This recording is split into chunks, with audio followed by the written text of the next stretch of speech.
का दिन, आज की तारीख, आज का समय आपने निश्चित किया था प्रभु जी यीशु मसीह कि आज के दिन यहाँ पे हम सब इकट्ठा हों और आपका नाम को जय जयकार करने वाले हों खुदा यीशु मसीह, आपका धन्यवाद देने वाले हों खुदा यीशु मसीह। परिवार के साथ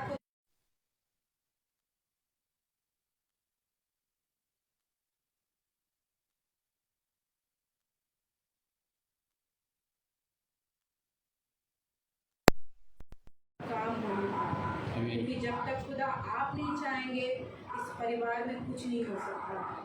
इसलिए हम चाहते खुदा यीशु मसीह जो वचन का ज्ञान है, जो वचन की भूख है, वचन की प्यास है प्रभु जी, वो इनके जीवन में पाई जाए। खुदा यीशु मसीह ये हर समय वचन के लिए उत्साहित रहें और हमेशा खुदा यीशु मसीह आपके पीछे चलने वाले हैं, क्योंकि खुदा जब तक आपकी मर्जी नहीं हो सकती हम इंसान कुछ नहीं कर सकते हैं।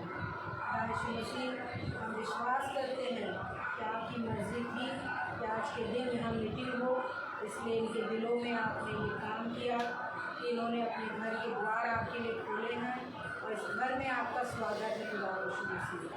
खुदा यीशु मसीह यही दिल की प्रार्थना करते हैं इस घर को, इस घर के लोगों को और इस छत के नीचे जितने लोग बैठे हैं सबके प्रभु जी चारों ओर अपने खून का बाड़ा लगाइए, ताकि शैतान की देखी हर ताकत इस घर से और हम सब के बीच से दूर हो जाए।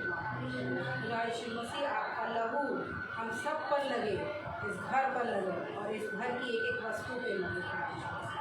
खुदा यीशु मसीह हमेशा इस घर में आपका प्यार और आपकी शांति और आपकी आत्मा इस घर में पाई जाए। मसीह आज के वचन के लिए प्रार्थना करते हैं कि जो कुछ भी खुदा आप लाए हम सबको देने के लिए वो इतना सरल और इतना सहज हो कि हम सब सुन के आनंदित हों और उसको अपने जीवन में ग्रहण करने वाले हों और उस पर चलने वाले हों। खुदा यीशु मसीह इस प्रार्थना को हम बड़े दीनता और भक्ति के साथ इसे सुनिए और ग्रहण करिए यीशु मसीह के मीठे नाम में। आमीन।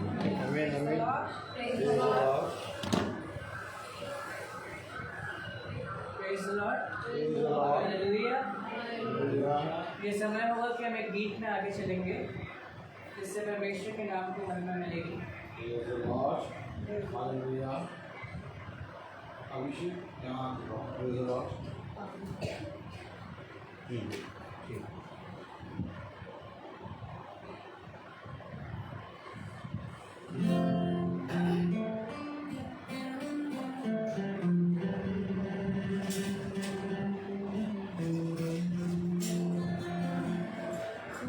खूबसूरत है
गाँव बढ़ाई मैं तेरी।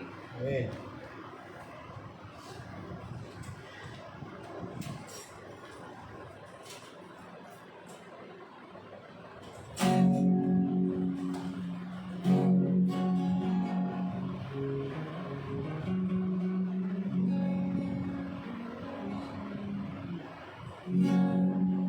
गाँव बढ़ाई मैं तेरी, यीशु की मैं तू करवरवारी।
हालेलुया।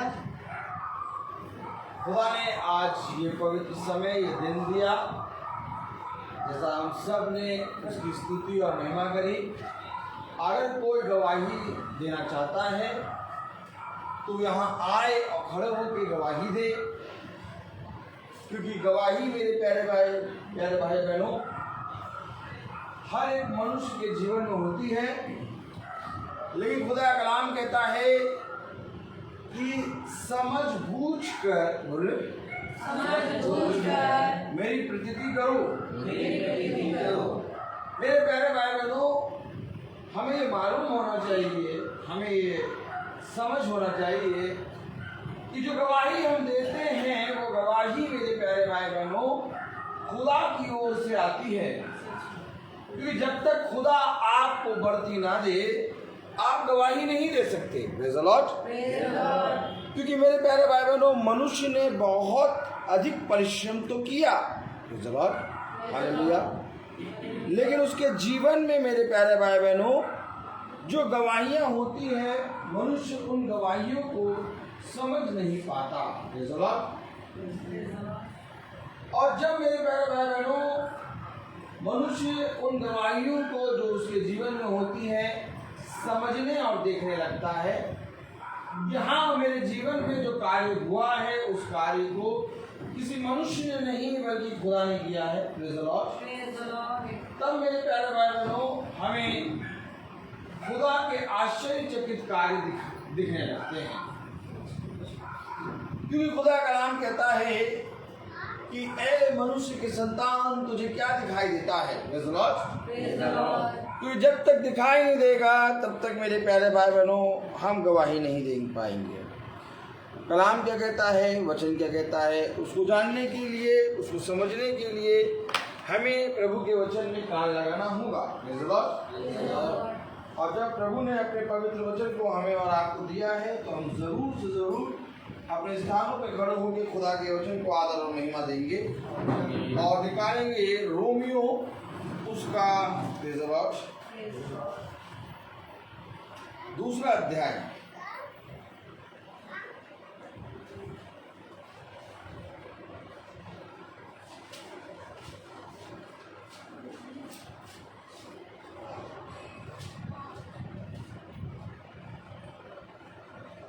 और उसकी 29वीं आयत पढ़ेंगे।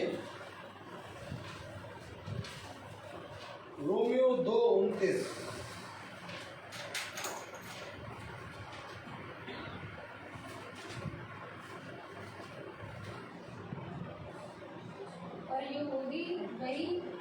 पर यहूदी वही है जो मन में है और खतना वही है जो हृदय का और आत्मा में है, ना कि लेख का।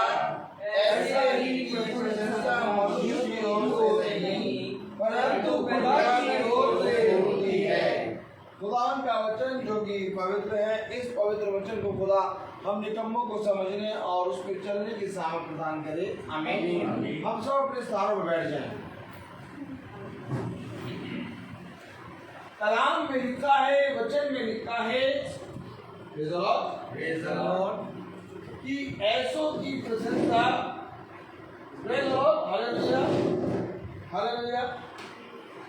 ऐसों की प्रशंसा खुदा की ओर से होती है। हमें तो मेरे प्यारे भाई बहनों हमें और आपको एक मन लगाना है और देखना है कि खुदा किन की प्रशंसा करता है। आज हम अपने जीवन में एक संघर्ष करते हैं और चाहते हैं कि मनुष्य के बीच में मेरा नाम हो और मनुष्य के बीच में मेरी प्रशंसा हो, ये संसार मुझे जाने और ये संसार के लोग मुझे पहचानने लगे। लेकिन खुदा कलाम कहता है कि ऐसों की प्रशंसा खुदा की ओर से होती है। खुदा की ओर से होती है। और जो प्रशंसा खुदा की ओर से होती है वे कैसे हैं? अगर हम रोमियो उसका दूसरा अध्याय और उसकी 29वीं आयत पढ़ें, पर यहूदी वही है। पर यहूदी वही है। यहूदी कौन होते हैं? यहूदी वो होते हैं जो मेरे प्यारे भाई बहनों खुदा के वचन पर पूरी रीति से ईमान लाते हैं। अगर हम इजराइल की बात करें तो मेरे प्यारे भाई बहनों, यहूदा के गोत्र से, आमीन, और यहूदा का गोत्र कितना है? 12, आमीन। ये मेरे प्यारे भाई बहनों याकूब के वो 12 बच्चे हैं, जो कि अगर हम बहुत ध्यान से देखेंगे कि याकूब के 12 बच्चों के हिसाब से पूरा एक यहूदा का गोत्र होता है। अगर हम पढ़ें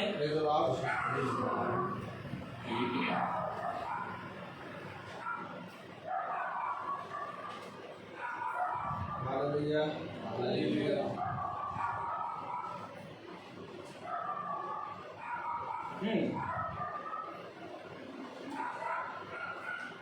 ये गोत्र है। प्रकाशित वाक्य उसका 7वां अध्याय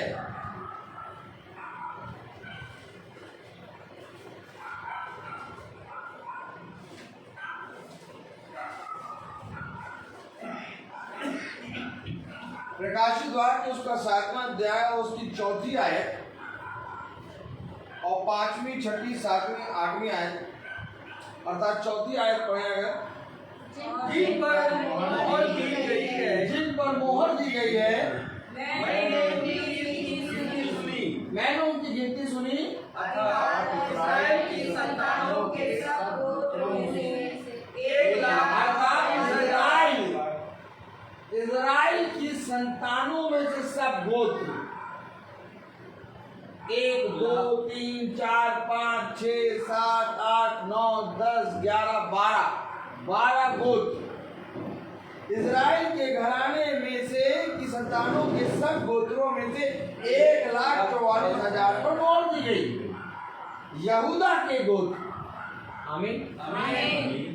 अब ये यहूदा का गोत्र है, रूबेन का गोत्र है, गाद का गोत्र है, आसेर का गोत्र है, नप्ताली का गोत्र है, मसीसे का गोत्र है, शमोन का गोत्र है, लेवी का गोत्र है, इस्साकार का गोत्र है, जबूलून का गोत्र है, यूसुफ के गोत्र है और बिन्यामीन जो सबसे छोटा है। याकूब के बच्चों में सबसे छोटा बिन्यामीन, आमीन। 12 गोत्र हैं। लेकिन मैं इसके विषय में नहीं जाऊंगा क्योंकि हमको जो खुदा वचन बता रहा है हम उस पर जाएंगे। आइए देखें रोमियो उसका 2रा अध्याय,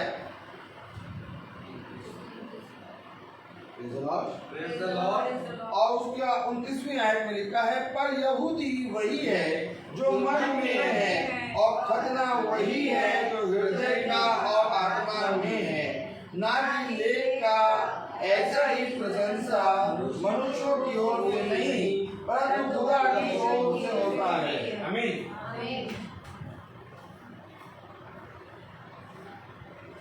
मेरे प्यारे भाई बहनों, यहूदियों के लिए यहूदी या मन या हृदय नहीं बल्कि जो पूरे मन से हृदय से खुदा को जानने की कोशिश करता है, ऐसों की प्रशंसा खुदा की ओर से होती है। एक बार फिर से, पर यहूदी वही है जो मन में है, जो मन में है, और खतना वही है, और खतना वही है जो हृदय का, अर्थात तुम्हारा मन और तुम्हारा हृदय अगर खुदा के वचन के प्रति ईमानदार है तो तुम्हारी प्रशंसा खुदा करेगा। लेकिन तुम कहने के यहूदी और कहने के खतना रहित, खतना करने कराने वाले हो तो तुम्हारा प्रशंसा खुदा नहीं करेगा। जो मन और हृदय से खुदा की ओर फिरता है ऐसों की प्रशंसा खुदा करता है। अब हमारे और आपके जीवन में इस संसार में जब हम आए तो कई देवी देवता है और कुछ का विश्वास किसी पर, कुछ का विश्वास किसी पर, कुछ का विश्वास किसी पर, कुछ का विश्वास किसी पर है। लेकिन हमें जीवन का सत्य कैसे मालूम चलेगा? क्या है सत्य? हम कैसे मानेंगे कि यीशु मसीह जिंदा खुदा है? मानने के लिए कोशिश करें या परिश्रम करें तो कैसे करें?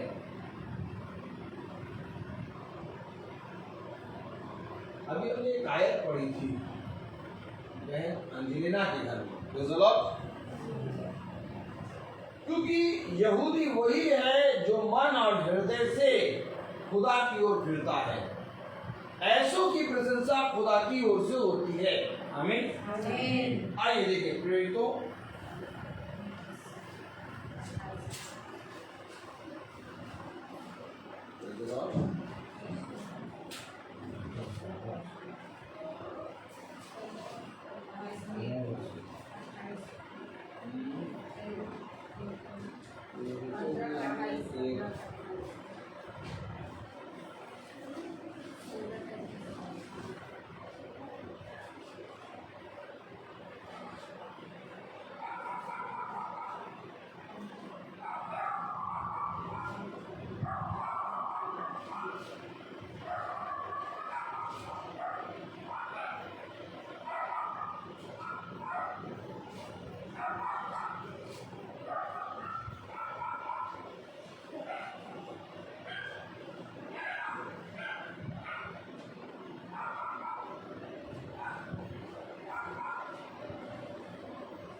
तो 17वां अध्याय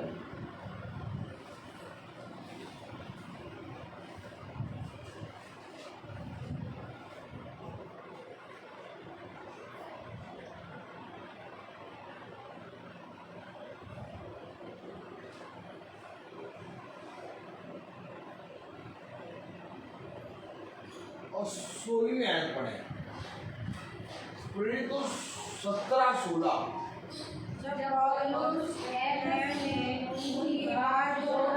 जब पौलुस एथेंस में उनकी बाट जो रहा था तो नगर को मूर्तों से भरा हुआ देखकर नगर को मूर्तों से भरा हुआ देखकर उसका जी जल गया। उसका जी जल गया। जल गया। हमें और आपको एक बात समझनी है कि खुदा को किसी ने नहीं देखा, और जिस रीति से खुदा को किसी ने नहीं देखा वैसे ही आत्मा को किसी ने नहीं देखा।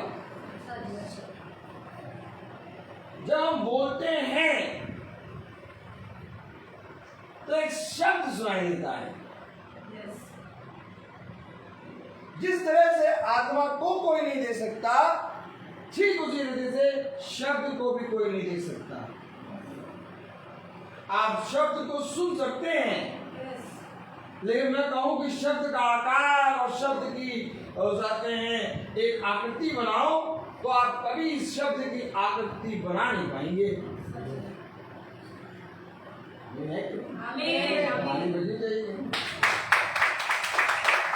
ठीक इसी तरीके से आप मानते हैं कि हम शब्द की आकृति नहीं बना सकते। फिर एक आयत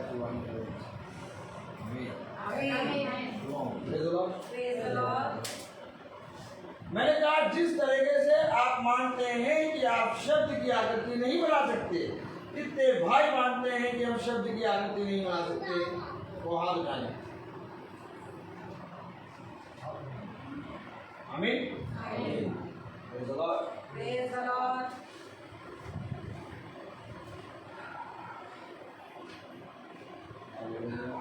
Hallelujah. Praise the Lord.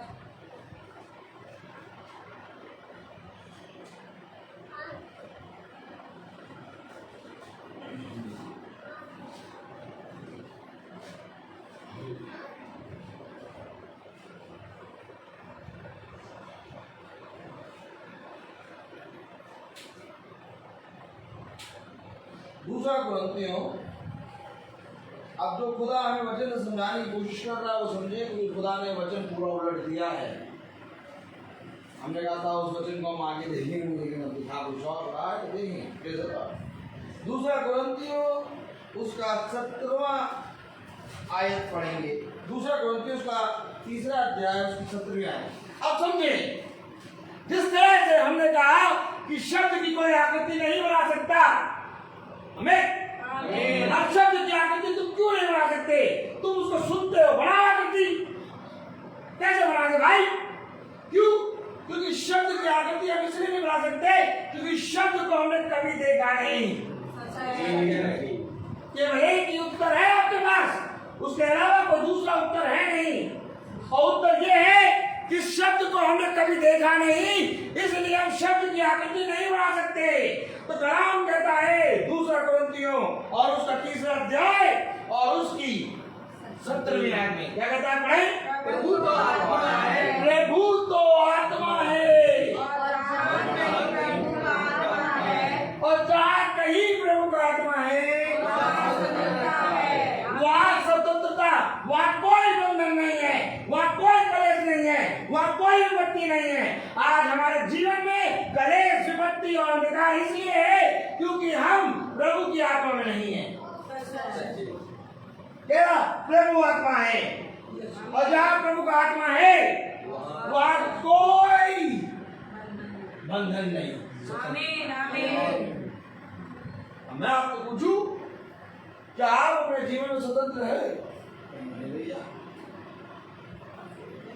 बच्चे की तबीयत है, भैया क्या करें, भैया हो जाते हैं, पता नहीं क्या कब होगा ये काम।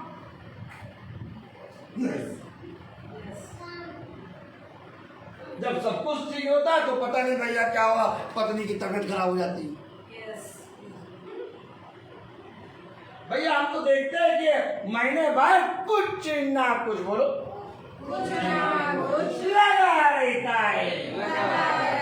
लेकिन दूसरा कुरिन्थियों उसका 3रा अध्याय और उसकी 17वीं आयत कह रही है प्रभु तो आत्मा है, और जहाँ कहीं प्रभु का आत्मा है वहाँ स्वतंत्रता है। तो हम स्वतंत्र क्यों नहीं है? क्यों हर दिन कुछ ना कुछ लगा रहता है? जिस दिन बीपी नापा, बीपी नॉर्मल निकला, बीपी नॉर्मल है लेकिन सर दर्द है। जिस दिन सर दर्द नहीं है उस दिन ठंडा ठंडा जिस्म लग रहा, ठंडा गर्मी कूल, तो पता चला बीपी नापा तो बीपी लो। अरे भैया कभी लो हो जाता है, कभी हाई हो जाता है। भैया इसको पकड़ने की कोशिश करते हैं, डॉक्टर दवाई से पकड़ने की कोशिश करता है, और हम लोग उससे परहेज करके पकड़ने की कोशिश करते हैं। तो लाख परहेज कर लें, लाख दवाई खा लें, लेकिन इसका पारा घंटा बढ़ता रहे। क्यों? क्योंकि ये बंधन में बंधा है, इसको बांधने की कोशिश कर रहे हैं, ये स्वतंत्र नहीं है। जिस दिन स्वतंत्र होगा उस दिन ये नॉर्मल हो जाएगा। हमारे जीवन में आप बंधन और कलेश क्यों है? आप विपत्तियां क्यों हैं? आज हमारे जीवन में भय क्यों है? डर डर के जी रहे हैं हम। आज हमारे जीवन में बिछौने पे जाते हैं लेकिन नींद क्यों नहीं आती? क्या कारण है कि जितना ज्यादा हम अपने जीवन को अच्छा करना चाहते हैं उतना ज्यादा हम एक जाल में फंसते जाते हैं। अर्थात जितना ज्यादा मछली अपने आप को जाल से निकालने के लिए तड़पती है उतना ज्यादा मछली जाल में फंसती है। हमने ये बात तो मान ली कि शब्द की आकृति इसलिए नहीं बना सकते क्योंकि शब्द को देखा नहीं, लेकिन ठीक यही बात उठा के जब लागू होती है आत्मा पे तब मानने के लिए हम इनकार करते हैं। मैंने कहा जिस रीति से शब्द को किसी ने नहीं देखा ठीक उसी रीति से आत्मा को किसी ने नहीं देखा। अभी आपने कहा हाँ भाई, तूने कहा हाँ, अगर आप इस बात को सहमत हैं कि आप शब्द को सुनते हैं लेकिन उसको देख नहीं पाते, तो आप इस बात पे भी सहमत होंगे कि आप आत्मा को महसूस करते हैं लेकिन देख नहीं पाते। तो जब देखा नहीं तो आकृति कैसे? पौलुस का जी जला क्यों? पौलुस का जी जला क्यों? लिखा है जब पौलुस एथेंस में गया तो नगर को मूर्तों से भरा देखकर पौलुस का जी जल गया। तो मैं तुमसे पूछूं कि पौलुस का जी जला क्यों? क्योंकि उसका मन, उसका हृदय खुदा की ओर है, और पौलुस के हृदय और मन को खुदा प्रशंसा देता है। आप समझें? उसने कहा शरीर का खतना नहीं, उसने कहा शारीरिक यहूदी नहीं, बल्कि मन से यहूदी और हृदय से खतना तुम्हें खुदा को प्रसन्न करता है। तो क्या पौलुस का हृदय और मन से खतना हो गया था, और पौलुस मन से यहूदी और हृदय से उसने मन को पूरी रीति से प्रभु की ओर फिरा था? और जब पौलुस का मन और हृदय खुदा की प्रति लगा तो वो हृदय और वो मन जल गया।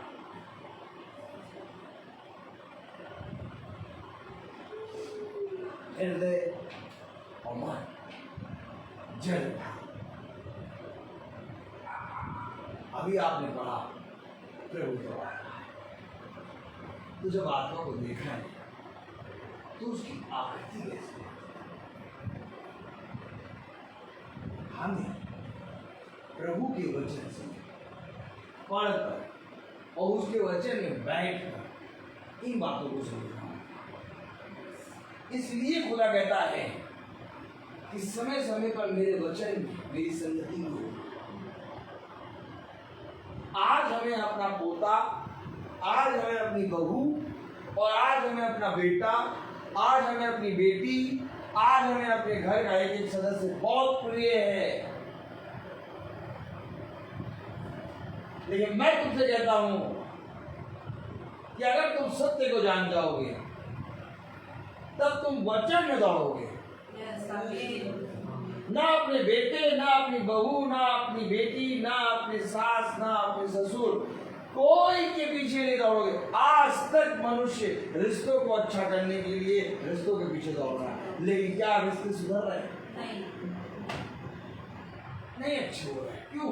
दिन पे दिन खटास बढ़ती जा रही है। क्यों खटास बढ़ती जा रही है?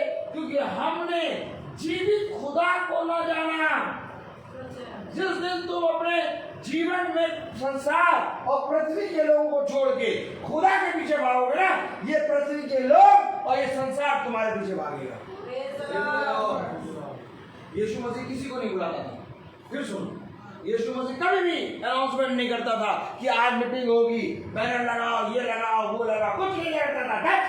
यीशु मसीह कहीं पर भी जाता, हजारों की भीड़ उसके पीछे हो लेती थी। आमीन। क्या कारण था कि हजारों, 4000, 5000 पूरा नगर अपने घरों को खुला छोड़ के यीशु मसीह के पीछे चल रहा है। क्यों?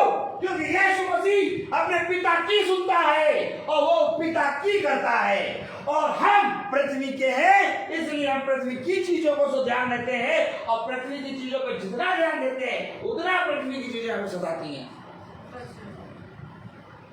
ये हमारे अधर्म के काम हैं जो हमें विपत्ति और क्लेश और रोगों में ले जाते हैं।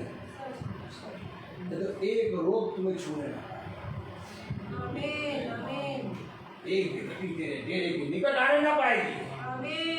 सुन, जा तू जाएगा, वहां मैं तेरे संग संग चलूंगा। अपने बच्चों को बिठा और अपने घर के एक एक बूढ़े से लेके, जवान से लेके, बच्चों से लेके हर एक जन को बिठाओ और मेरे सुसमाचार का प्रचार, मेरे वचन की शिक्षा दो। क्या तुम ऐसा कर रहे हो? क्योंकि मैं तुमको सच कहता हूं कि जिस दिन तुम मेरे वचन को प्रिय जानोगे जिस दिन तुम मेरे वचन के पीछे हो लोगे, जिस दिन तुम मेरे वचन को अपने हृदय में बसने दोगे, उस दिन तुम एक ऐसे पेड़ हो जाओगे जिसके पास सब है। जाति जाति के लोग आएंगे और कहेंगे ये प्रकाश अपने बच्चों को, अपनी पत्नी को, अपने घर के एक एक सदस्यों को तुम कैसे बचाओगे बताओ?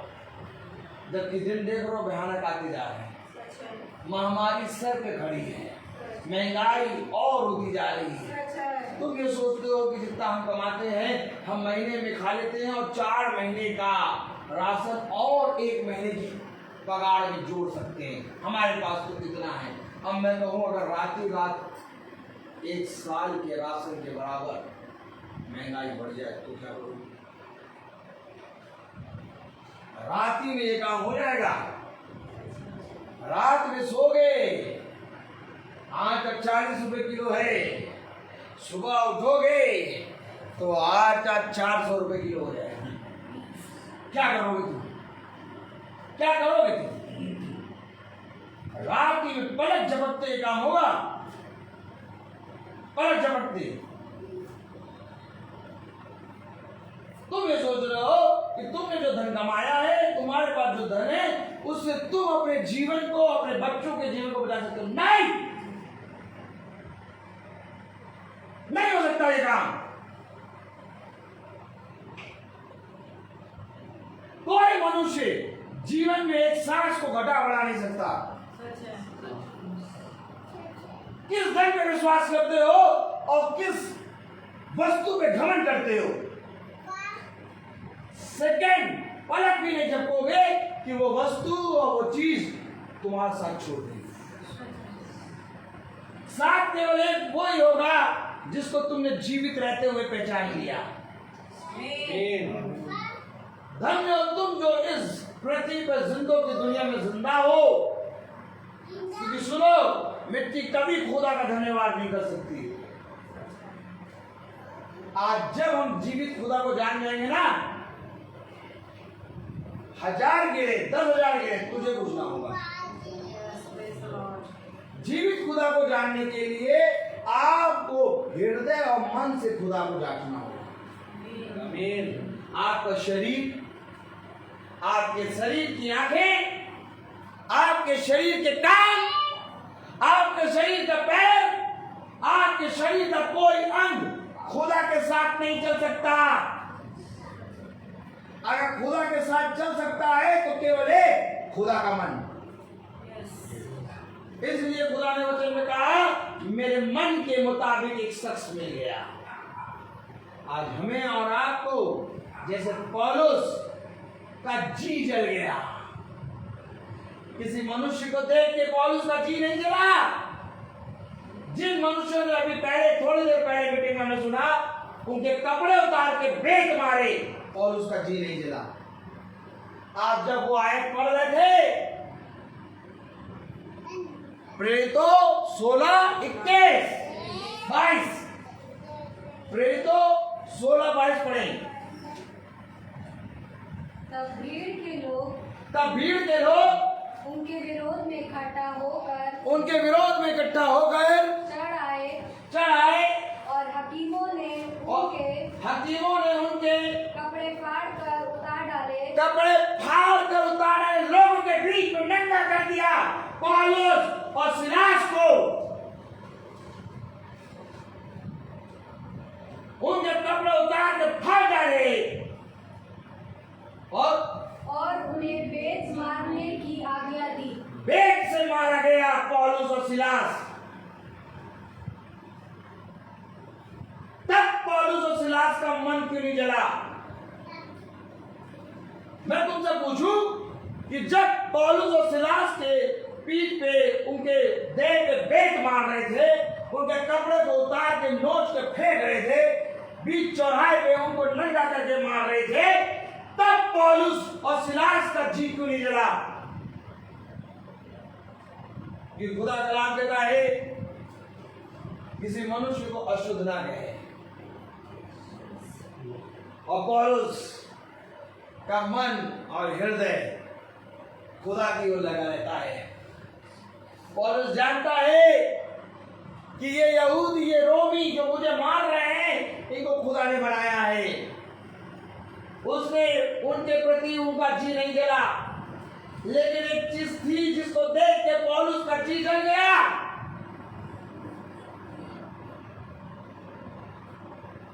आज ठीक जो गुनाह तुम अपने खुदा के विपरीत करते हो, उसको देख के खुदा परेशान नहीं होता, लेकिन जो गुनाह तुम अपनी आत्मा से करते हो, हमें प्रभु के वचन को जानना पड़ेगा।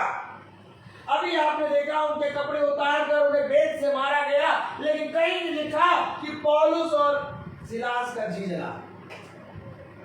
लेकिन 7वां अध्याय पौलुस की 16वीं आयत में क्या लिखा है? जब पौलुस एथेंस में उनकी बाट जो रहा था, जब पौलुस एथेंस में उनकी बाट जो रहा था, तो नगर को मूर्तों से भरा हुआ देखकर उसका जी जल गया। जी जल गया। नगर में मूर्तों से भरा हुआ नगर देखकर पौलुस का जी जल गया। अगर आज आप सच में हृदय और आत्मा से और पूरे मन से प्रभु को जाने, आज से आपके घर से विपत्तियां ऐसे दूर होना शुरू होंगी कि आने वाले समय में आप कहेंगे, मुझे तो लगता ही नहीं कि ये मेरा घर है। क्योंकि कटाई छटाई करने वाला कटाई छटाई करना शुरू कर देगा। और वो लोमड़ियां जो घर के कोने कोने में झुकी हैं, किसी और को नहीं बल्कि घर के सदस्यों के आपस में झगड़े की क्रोध का कारण है। आज एक दूसरे को कोस रहा है, आज झगड़े हो रहे हैं, आज आपस में प्रेम नहीं है।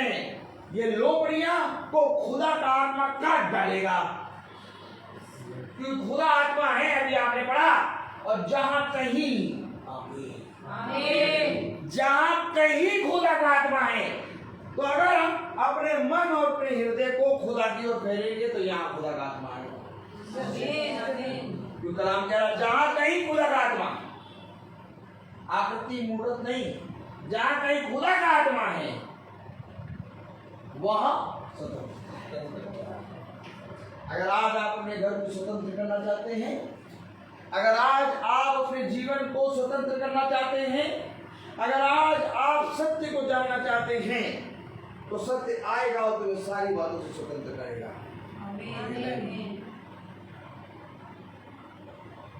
काम करेगा। वो जिंदा खुदा है, वो ऐसा खुदा है जिसने माँ के गर्भ में हमें रच दिया।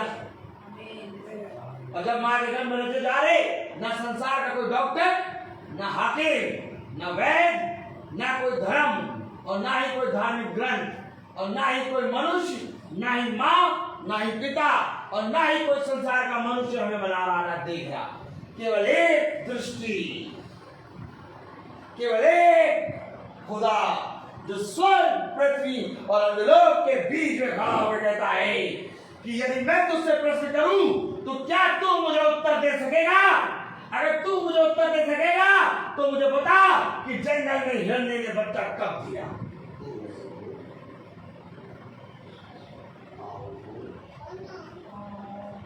कैसे बताएंगे?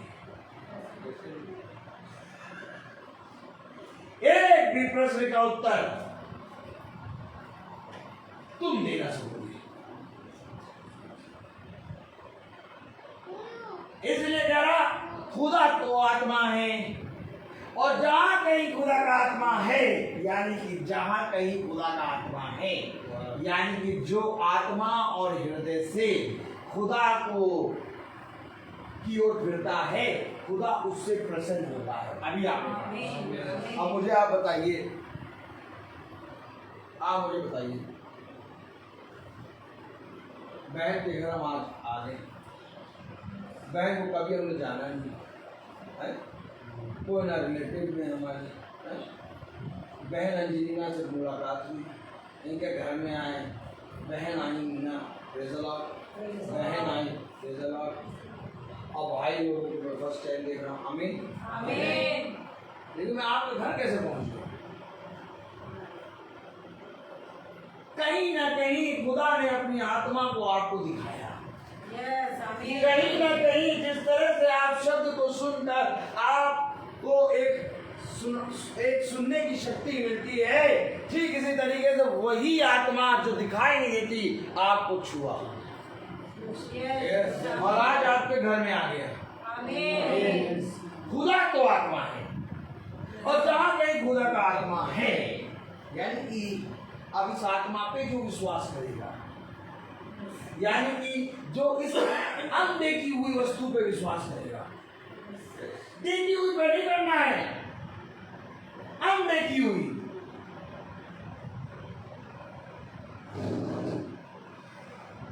देख के तो सब विश्वास कर रहे हैं, लेकिन अनदेखी हुई वस्तु पे विश्वास करना है। अब अनदेखी वस्तु पे कैसे आप विश्वास करेंगे? जब आप उसको महसूस करेंगे, आमीन। जब आप उसके साथ चलेंगे, जब आपको मालूम होगा कि मुझे छुड़ाने वाला जीवित है। ऐ शैतान, तू मेरे सामने खड़े होके लाख चिल्ला ले, लेकिन मेरा छुड़ाने वाला मेरे साथ है। तुम दुष्ट की युक्तियों से नहीं डरोगे, तुम बंधन और कड़े से नहीं डरोगे, तुम अपने जीवन भर अपने सृष्टिकर्ता पे विश्वास रखोगे, क्योंकि तुम्हारा मन, तुम्हारा हृदय खुदा की ओर है। आमीन। और जिस दिन तुम्हारा मन, तुम्हारा हृदय खुदा की ओर हुआ, उस दिन जिन बच्चों से, जिन पृथ्वी के सदस्यों से, जिन पृथ्वी की वस्तुओं से तुम प्रेम करते थे, वे सब तुम्हारे द्वार पर खड़े होंगे और कहेंगे हमें भी अपने साथ ले। अब वो तुम्हारे साथ क्यों खड़े होंगे? क्योंकि जो आत्मा, जिस आत्मा पे, जिस खुदा पे तुमने विश्वास किया है, वो तुम्हारे घराने को खींचने की सामर्थ्य रखता है। आमीन। खींच के लाएगा आत्मा, जैसे लखनऊ से हमें खींच के ले आया इस घर में। और भी तो क्रिश्चियन घर है लखनऊ में, है? अगर लखनऊ में क्रिश्चियन घर और है तो निकलो बेटा, तो वहां पर तो इतने घर है कि यहाँ आ ही नहीं पाओ। उन्नाव में कितने घर, अजगैर में कितने घर, कितने कितने स्टेशन पड़ते हैं, आमोसी में कितने घर, तुम उन सबसे खींच के इस घर के अंदर कैसे आ गए?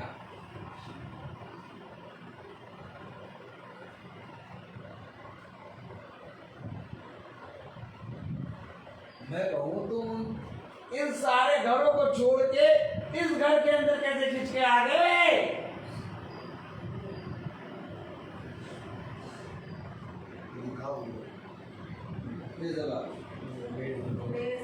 कैसे खींच के आगे बताओ, कैसे आगे?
बोले यूहन्ना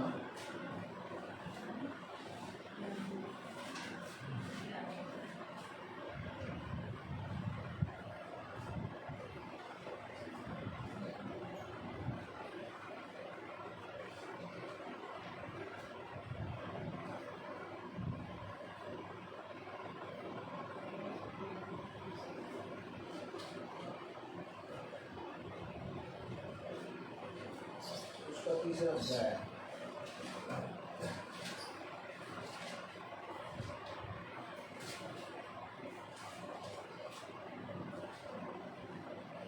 और फिर 14 और 15 आयत है। यूहन्ना 3:14-15। और जिस रीति से मूसा ने जंगल में सांप को ऊंचे पर चढ़ाया, उसी रीति से आवश्यक है कि मनुष्य का पुत्र भी ऊंचे पर चढ़ाया जाए, ताकि जो कोई उस पर विश्वास करे वह अनंत जीवन पाए। ताकि जो कोई उस पर विश्वास करे, और विश्वास कैसे करोगे?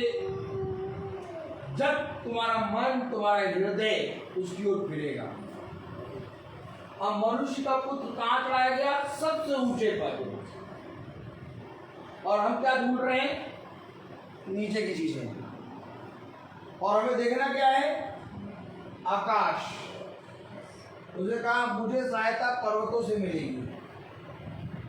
आकाश से ये झरोके को खोल के वो तुम्हारे लिए पृथ्वी पर समय समय पे मेघ बरसाएगा। स्वर्ग की सबसे उत्तम उत्तम वस्तुएं वो तुम्हें देगा। लेकिन एक बार तुम्हारा मन पूरा किए और उसके बाद जब मैं एथेंस में गया और प्रेरितों और उसका 7वां अध्याय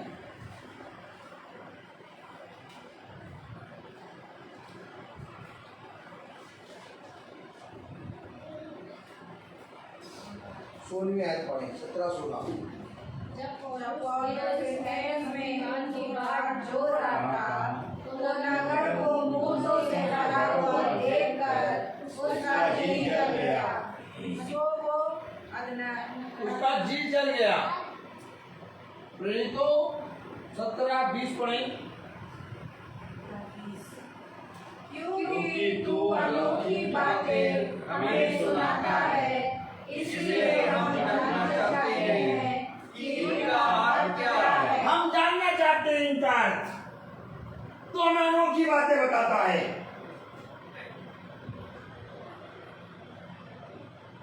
लेकिन जो बातें तो हमें बताता है वो हम कुछ समझ में आती हैं। हमें पूरी रीति से इनका अर्थ बताओ।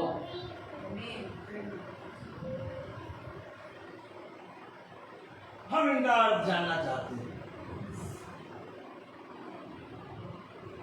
कोई जानना चाहता है इसका? नहीं। अपने मन से देवी देवता बना लिया, अपने मन से दिन बना लिए, अपने मन से इस सृष्टि को पूरी रीति से पूजने लगे। खुदा ने कहा इसमें रहो, तो उसको रहने की जगह इसको पूज रहे हैं।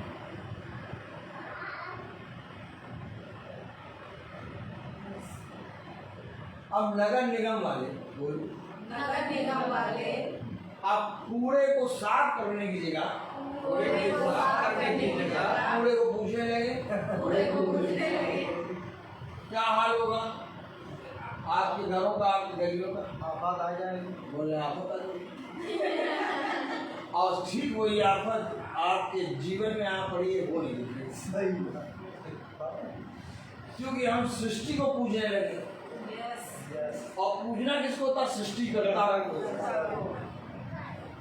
एक सृष्टि है और एक सृष्टि करता है। तो सृष्टि को पूजोगे कि सृष्टिकर्ता को? तो आदमी पूज किसको रहा है? सृष्टिकर्ता को तो पूज ही नहीं रहा। क्या अनोखी बात बता रहा तू हमें? इनकार बता हमें। ये बातें तो हमें कभी किसी ने बताई नहीं, इस तरह से तो हमने कभी सोचा ही नहीं। लेकिन तू जो बता रहा है इसका इनकार भी नहीं कर सकते, क्योंकि जो तू बता रहा है वो सच है। अब मैं तुमसे कहना है, तुझे पढ़ेगा जब तुम शब्दों की आकृति नहीं बना सकते तो आत्मा की आकृति कैसे बनाना? फंस गए यहाँ लोग।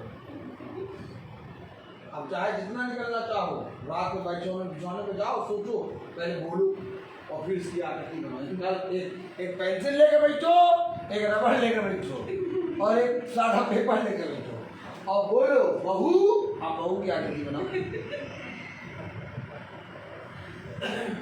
आप बहू शब्द की आकृति बनाना, बहू की नहीं बनाना है। जो बोल रहे उसकी आकृति बनाओ, बना नहीं पाओगे। तो फिर अपने आप से पूछो कि जब मैं शब्द की आकृति नहीं बना पा रहा तो मैं आत्मा की आकृति कैसे बनाऊंगा? तो उसका जी क्यों जला? यार अनोखी बात कह रहा है तू। एजेंट के लोग कह रहे तुम जो बात कह रहे हो वो अनोखी है। अनोखी लेकिन बात तो सच है। तुम जो बात कह रहे हो वो अनोखी है, हमें इसका अर्थ बताओ। आओ पढ़े। Praise the Lord. Praise the Lord.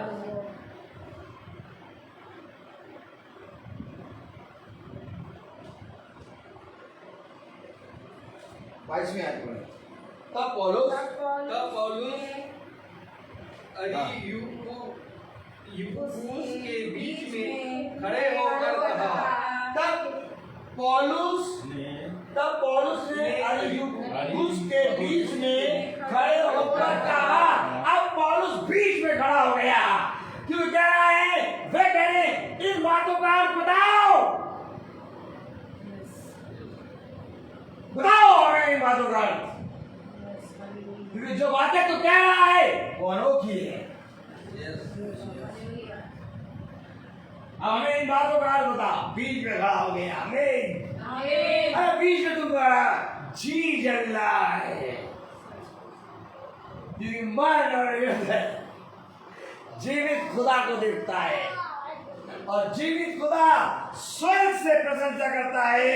मेरे दास अय्यूब को देख, क्या पृथ्वी पर उसके समान कोई खड़ा व्यक्ति है? उसके समान खड़ा व्यक्ति कोई नहीं। मेरे दास मूसा को देख, क्या पृथ्वी पर उसके समान कोई नर्म व्यक्ति है? उसके समान नर्म व्यक्ति कोई नहीं। मेरे दास नूह को देख, क्या उसके समान कोई धर्मी है? कोई नहीं। मेरे पुत्र यीशु मसीह को देख, ये मेरा प्रिय पुत्र है, इससे मैं अत्यंत प्रसन्न हूँ। अभी जो तुमने पढ़ा वो पढ़ा क्या? कि खुदा हृदय और मन को फेरने वालों से प्रसन्न होता है। तो खुदा कह रहा स्वर्ग से, ये मेरा प्रिय पुत्र है, इससे मैं प्रसन्न हूं। तो अगर हमारा मन और हृदय फिरे तो हम भी पुत्र के समान बन जाएंगे और स्वर्ग से वाणी आएगी, ये मेरा प्रिय पुत्र है, इससे मैं प्रसन्न हूं। किस कैटेगरी में रख रहा हूं तुम्हें? वो तुम्हें उठा के कहां रख रहा है?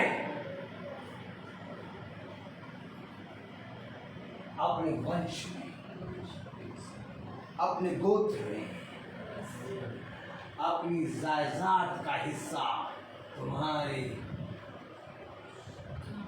ये नाम रजिस्ट्री कर रहा है। किसी जानवर, किसी दास, चाहे जितना भी अच्छा रिलेशन हो, लेकिन जब जायदाद की बात आती है तो फोन आता है, अपने बेटे को बुलाओ। अरे भैया, हाँ, इनकी सेवा हमने यहाँ सालों करी है और जायदाद देने का समय आया तो तुम बेटे को बुला रहे हो। सेवा कर रहे हम और जायदाद का समय आया तो बेटा आ रहा है। तो जब पृथ्वी की जायदाद के लिए बेटा बेटी को मारी तो खुदा की जायदाद कितनी बड़ी होगी? अगर उसने तुम्हें अपना पुत्र बना दिया तो वो तुम्हें क्या क्या नाम में लिखेगा बताओ? यहाँ हम 1000 स्क्वायर फीट का, 15 स्क्वायर फीट का, 1600 स्क्वायर फीट का 2500 बढ़ाने का पैसा ए मन तो कर 2000 स्क्वायर फीट में मकान बनाए, लेकिन क्या करे, रजिस्ट्री का पैसा नहीं था। तो प्रभु अब्राहम से कह रहा कि जहां जहां तेरी नजर जा रही है, जहां जहां तू जाए, वो सारा स्थान में तुझको दे दूंगा। नजर आता है,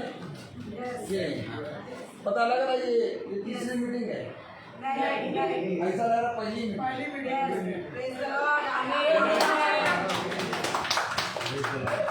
ऐसा लग रहा है कि हम लोग पार्टी से चल रहे हैं। नहीं, 2:30 बजे फुल पावर, पता ही चल रहा, कोई थकान नहीं। 2:30 बजे तक आप कंटिन्यू प्रचार, कंटिन्यू गाड़ी चला रहे हैं। अरे भैया क्या बात है, हमको तो पता ही चला, हम तो हवा में। मैं आपको बता रहा हूँ, समझा रहा हूँ, जो चीज बता रहा हूँ मैं आपको वो जीवन के बारे में बता रहा हूँ जिस जीवन में मैं जी रहा हूँ। किसी भी चीज को ध्यान में लगाओ, अपने मन को, अपने हृदय को प्रभु की ओर करो, एक खिंचाओ, एक ऐसा खिंचाओ जो गुप्त में जाके जब प्रभु बोलो ना तो उत्तर मिले। किसी मनुष्य की जरूरत नहीं है मुझे, नहीं मुझे किसी रिश्तेदार की जरूरत है, नहीं मुझे मन बनाने के लिए खिलौना की जरूरत है, नहीं मेरे लिए खुदा का प्रेम बहुत है। अपने जीवन में एक ऐसा स्थान बनाओ कि तुम चाहे जिस समय में हो, खुदा तुम्हारे साथ। पौलुस बहुत भयंकर योद्धा है, एथेंस में, अभी रोम में उड़ा रहा था, क्या बताया पड़ा था, हलचल, इनको याद हो गया पूरा, गाड़ी में भी इनको याद कराते आए, हलचल। पौलुस ने अभी रोम में हलचल मचाई, अब एथेंस में बीच में खड़ा हो गया, कह रहे इन बातों का हमें अर्थ बताओ। तो प्रेरित 17 और उसकी 22वीं आयत से पढ़ रहे हैं। तब पौलुस क्रूस के गिट्ट से खड़े होकर कहा, हे एथेंस के लोगों, मैं देखता हूँ हर बात में देवताओं के बड़े बनने वाले हो। अरे भैया, देवताओं के बड़े कह रहा हर बात में, कह रहा हर बात में देवताओं को मानने वाले, मतलब भक्ति तुम्हारे अंदर कूट कूट के भरी है।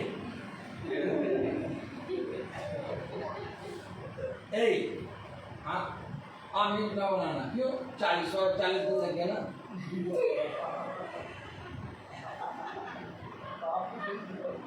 अब तो गुड फ्राइडे वाले दिन मीट बना के खाते हैं, ताकि जो हमारे भाई लोग उपवास रखते हैं वो भी तो देखें, वो हम खाएं। कह रहा हर बात में तुम बहुत मानने वाले हो। अब ये लोग एथेंस के लोग क्या कह रहे, पौलुस तो अनोखी बातें बोलता है। क्या कैसी बातें बोलता है भैया? एक संसार का आदमी है जो यीशु मसीह को एक दिन मारता है, लेकिन मसीही का मतलब होता है प्रतिदिन मरना। जब तक आप मरेंगे नहीं, जब तक आप बताइए, बहन आप बताइए, आप ही बताइए, अरे आप बताइए, आप किचन में जब तक चक्कू का है नहीं बताइए, चक्कू को हटाइए घर से, क्यों रखा चक्कू? काटने के लिए।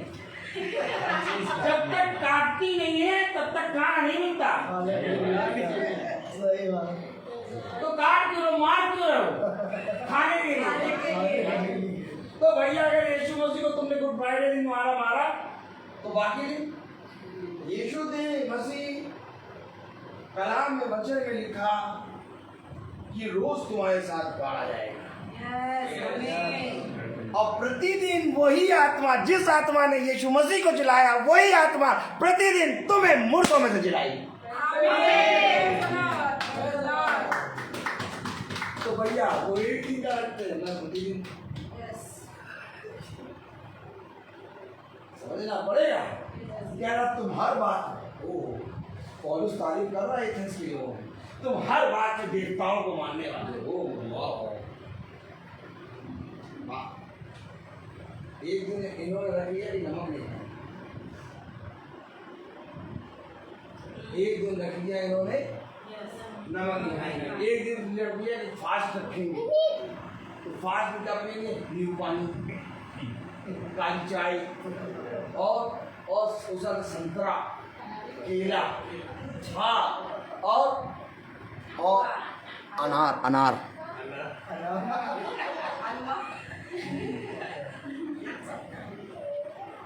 हमें ये नहीं मालूम कि किस चीज का फास्ट रखते हैं। जिस दिन का फास्ट रखते हैं उस दिन ये वो चीजें खाते हैं जो 30 तो 65 दिन नहीं खाते हैं। पिकनिक मनाते हैं, पिकनिक। तो हमको पागल करने के एकदम खड़े रहते हैं कि पागल बन जाओ। पॉलुस भाई तो पागल हो रहा था, कह रहा यार तुम हर बात में मानने वाली हो। मानने वाली भी आत्मा हो, और मानने वाली आत्मा बहुत खतरनाक होती है। बिल्ली रास्ता काट गई, अब खड़े वो निकले तो हम निकले, तो यानी वो मरे और उसने खुदा का वचन कहता है बुराई ना करे। देखो मानने वाली आत्मा हमें हर तरह से बुराई कराती है, तभी तो पौलुस ने आत्मा पकड़ ली। तुम्हारी बात देवताओं को मानने वाले सोलेड है पौलुस। हाँ पढ़े जरा। खड़े होकर कहा, हे एथेंस के लोगों, मैं देखता हूँ कि तुम हर बात में देवताओं के बड़े मानने वाले हो। इसमें आए पढ़े, क्योंकि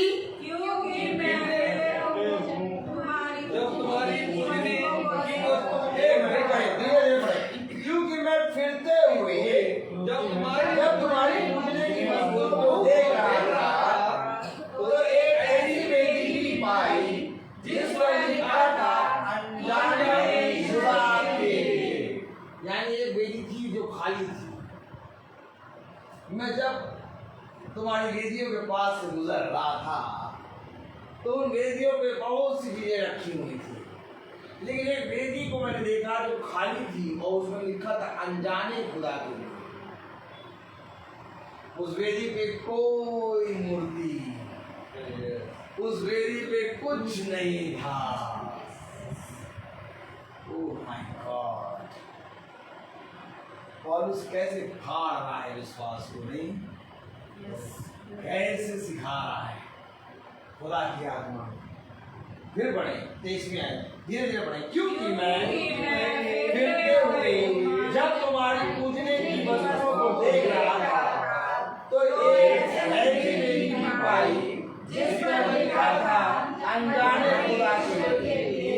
इसलिए जिसे तुम बिना जाने पूछते हो मैं तुम्हें उसका समाचार सुनाता हूँ, अर्थात जिसको तुम नहीं जानते आज मैं उसका सुसमाचार सुनाता हूँ। जिस दिन जान जाओगे ना उस दिन पूरा घर का और परिवार का और जीवन का रहने का तरीका बदल जाएगा। तुम्हें हर एक मनुष्य तुम्हारा मित्र नजर आएगा। जितना बड़ा विरोधी तुम्हारे सामने खड़ा हो तुम्हें वो मित्र नजर आएगा। तुम्हारे जीवन में कोई कलह, कोई कलेश नहीं। दूर दूर तक जाके देखोगे कि कोई तो मिले मुझे जो मेरा विरोधी हो। तो खुदा कलाम कहता है जैसा कोई मनुष्य गोबर को उठाता है वैसे मैं तेरे बीच से तेरे विरोधियों को दूर कर दूंगा। आमीन आमीन। ये खुदा का वचन है। यस एक बार उस आत्मा को जैसे उन्होंने बेटी बनाई अनजाना हुआ, और उसके अलावा जिस अनजाने खुदा को, जिस खुदा को तुम बिना देखे विश्वास करते हो, मैं उसका सुसमाचार आप क्या करने आए हैं? प्रार्थना करने आए हैं। प्रार्थना में क्या सामग्री लगेगी? और लड्डू 2 किलो के देसी घी के, हाँ वो हम ले आए घर। और जाते हैं कटोरी में देसी घी और ले आना, और 2 किलो अनार, और 5 किलो सेब, और